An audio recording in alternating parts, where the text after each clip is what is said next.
satu doa yang sangat penting yang harus kita selalu jaga adalah mendoakan semua muslim, kenal atau tidak kenal.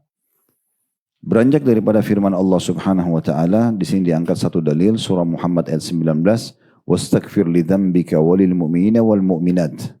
Allah perintahkan Nabi Muhammad sallallahu alaihi wasallam dan mohonlah ampunan bagi dosamu dan bagi dosa orang-orang mukmin laki-laki dan perempuan. Artinya Nabi Muhammad sallallahu alaihi wasallam saja disuruh oleh Allah untuk memohon ampun buat diri beliau walaupun beliau sendiri sudah diampuni dosanya yang lalu dan akan datang. Berarti menandakan faedah pertama dari ayat, kita sendiri tidak boleh berhenti untuk memohon ampun.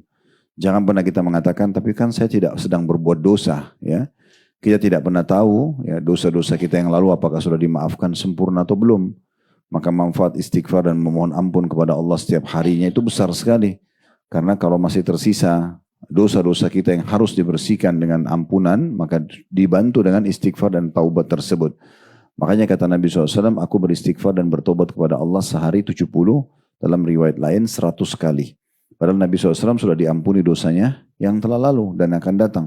Dan kalaupun ada sesuatu yang terjadi di masa hidup beliau, maka Allah Subhanahu wa taala menegurnya secara langsung. Dan akhirnya menjadi pelajaran bagi umat Islam. Oleh karena itu kita tidak boleh berhenti untuk memohon ampun dan istighfar kepada Allah. Jadikan rutinitas kita. Juga dalam hadis Nabi SAW, siapa yang melazimkan istighfar, selalu memohon ampun kepada Allah, memohon maaf kepada Allah, maka Allah akan jadikan di setiap permasalahannya kemudahan dan diberikan rezeki dari tempat tidak disangka-sangka. Kemudian yang kedua adalah pentingnya kita melibatkan seluruh muslimin dan muslimat, kenal atau tidak kenal. Di sini Nabi Muhammad SAW disuruh memohon ampun juga buat seluruh orang-orang beriman, laki-laki dan perempuan.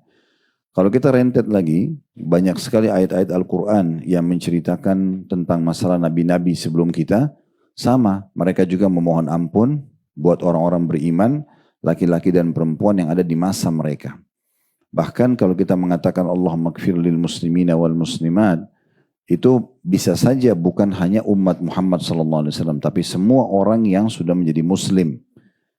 Dan sudah pernah kita sampaikan, saya ingatkan kembali, istilah Islam dan Muslim ini hanya satu saja. Maksudnya, tidak pernah Allah turunkan agama selain Islam, maka dari Nabi Adam, Idris, Nuh, Saleh, Shu'aib, seterusnya sampai Nabi Muhammad SAW, semuanya Muslim.